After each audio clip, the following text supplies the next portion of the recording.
നല്ല ഇടയന് വിട. ലാറ്റിൻ അമേരിക്കയിൽ നിന്നുള്ള ആദ്യ പാപ്പയായി അർജന്റീനക്കാരൻ കർദിനാൾ ജോർജ് മാരിയോ ബെർഗോളിയോ തിരഞ്ഞെടുക്കപ്പെട്ടപ്പോൾ മുതൽ ലോകമാധ്യമങ്ങൾക്ക് മുന്നിൽ വലിയ ശ്രദ്ധാകേന്ദ്രമായിരുന്നു.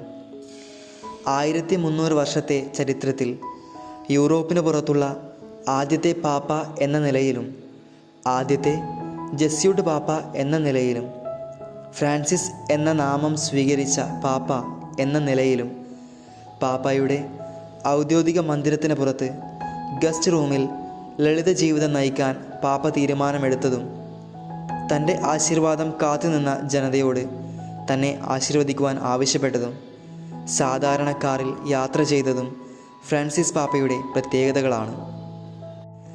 ആഗോള കത്തോലിക്ക സഭയുടെ 266-ാം പാപ്പയെന്ന നിലയിൽ ഫ്രാൻസിസ് പാപ്പ വത്തിക്കാൻ ഭരണത്തിൽ സുതാര്യത ഉറപ്പാക്കുകയും സാമ്പത്തിക കാര്യങ്ങളിൽ വിപ്ലവകരമായ മാറ്റങ്ങളാണ് വരുത്തിയത്.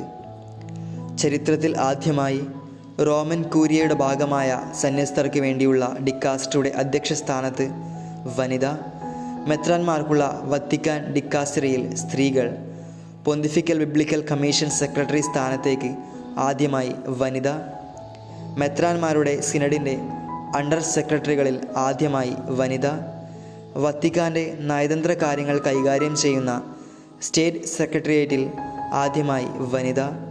ഇത്തരത്തിൽ തിരുസഭയിൽ വനിതകൾക്ക് പ്രാധാന്യം നൽകുന്ന നിരവധി ചരിത്രം കുറിച്ച നിയമനങ്ങളാണ് ഫ്രാൻസിസ് പാപ്പ നടത്തിയത്.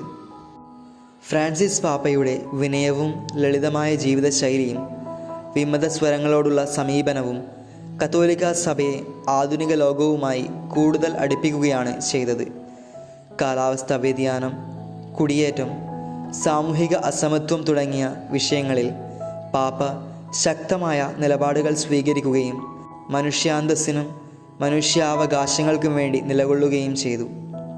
ഇന്ന് ഫ്രാൻസിസ് പാപ്പയുടെ വിടവാങ്ങൽ സ്നേഹപ്രപഞ്ചത്തെ കൂടുതൽ ശൂന്യമാക്കുകയാണ്.